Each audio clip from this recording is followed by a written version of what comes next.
Let actions speak louder than words. Hello, I'm John Sitchon, Rappler reporter for the Visayas, and you're watching Rappler Recap.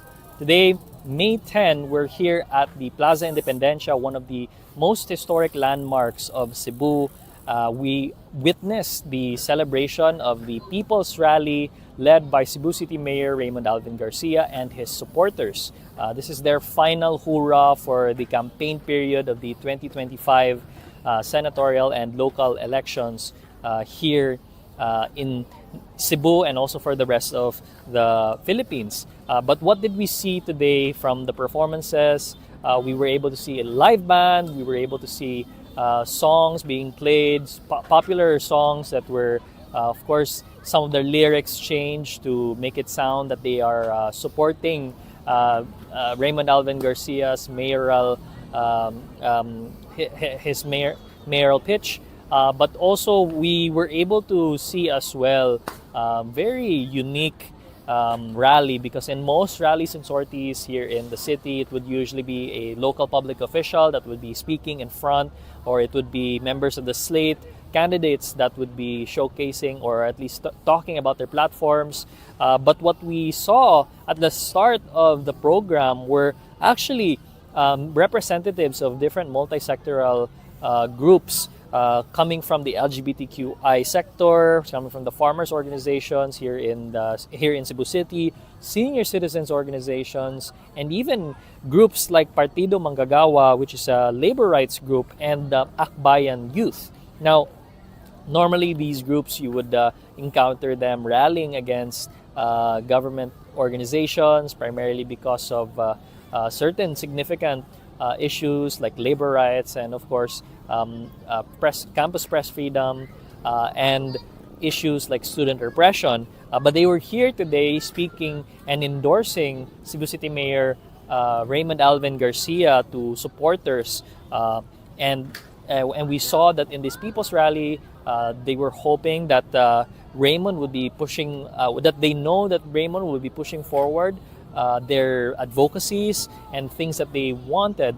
But when we saw Raymond Garcia come out on stage, he did say, just as what his campaign promise has been since the beginning of the campaign period, action dili lang storya, or action, not just words. And this is something that we get coming from Raymond Alvin Garcia, who has been pushing diplomacy, because unlike his predecessor, ex-Cebu City Mayor Mike Rama, we saw how Mike Rama would be in constant conflict with Cebu Governor Gwen Garcia. He would be in conflict with with Joey Daluz, who was a former head of the Metropolitan Cebu Water District.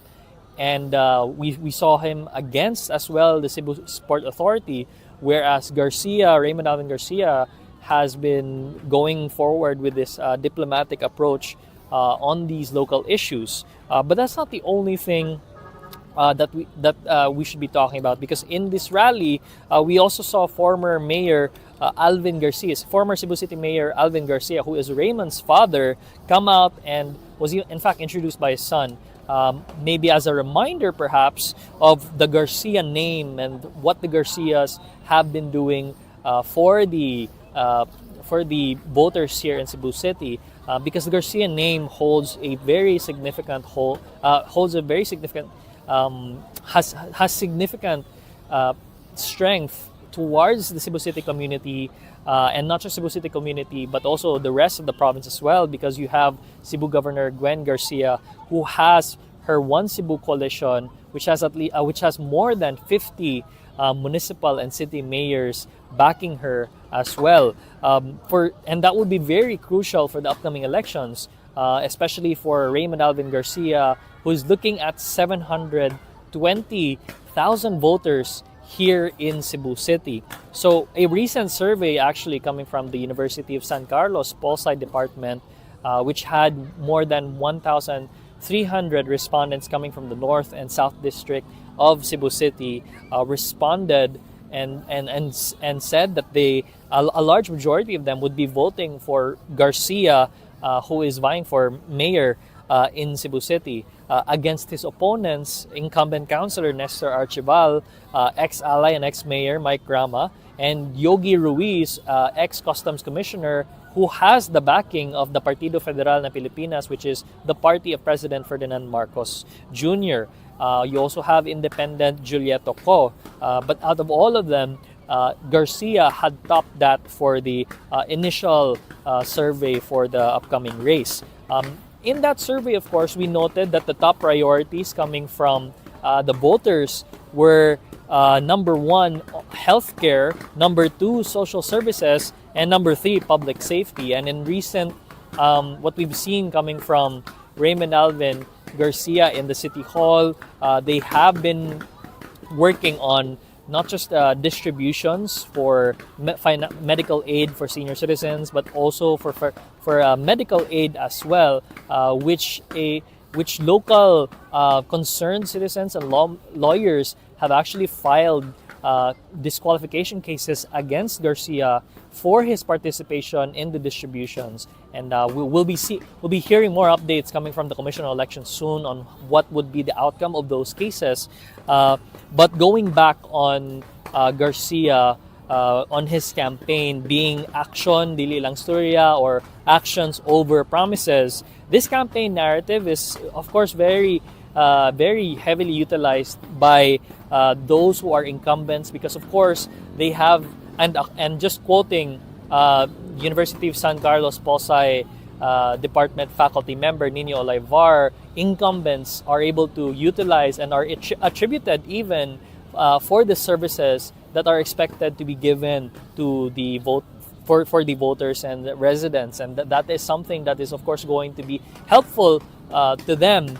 And when you have leaders like Cebu Governor Gwen Garcia, who is able to bring so many municipal and city mayors under her by her side, then it would be easier for them, of course, to negotiate with the communities on the ground. That's what that's coming from the explanation of Olivar on how these local leaders and leaders like Garcia himself are going to be able to, of course, maneuver themselves to give themselves the advantage for the May 12 polls. So, but towards the end of the rally, we heard the residents chanting "Daog na," which is they will win or win. It's a victory, which is very reminiscent of the 2022 One Cebu Island rally held at the South Road Properties with the former Unity tandem of Sara Duterte and Ferdinand Marcos Jr.